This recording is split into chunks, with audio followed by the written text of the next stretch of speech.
মার্কিন যুক্তরাষ্ট্রের vice president JD veins বলেছেন যে আলোচনার এখনো কোনো সাফল্যের মুখ দেখেনি। তারা ২১ ঘন্টা আলোচনার পরে আহ, আলোচনা মাঝপথে রেখেই চলে যাওয়ার জন্য মনস্থির করেছেন। ওদিকে ইরানিয়ানরা বলেছে যে যুক্তরাষ্ট্রের ম্যাক্সিমাম শর্তগুলোই বেআইনি অ্যান্ড অবৈধ। এজন্য আলোচনাটা ফলপ্রসূ না হওয়ার একটা সম্ভাবনা দেখা দিয়েছে, যদিও ইসলামাবাদ বলেছে যে আলোচনা আজ রবিবারও চলবে।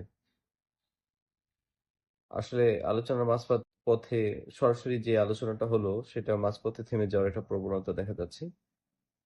প্রবণতাটা যেন খারাপের দিকে না যায়, সেটার জন্য সবাই আমরা পৃথিবীবাসী তাকিয়ে আছি, কারণ এই পৃথিবী যুদ্ধটার আলোচনার উপর ডিপেন্ড করে।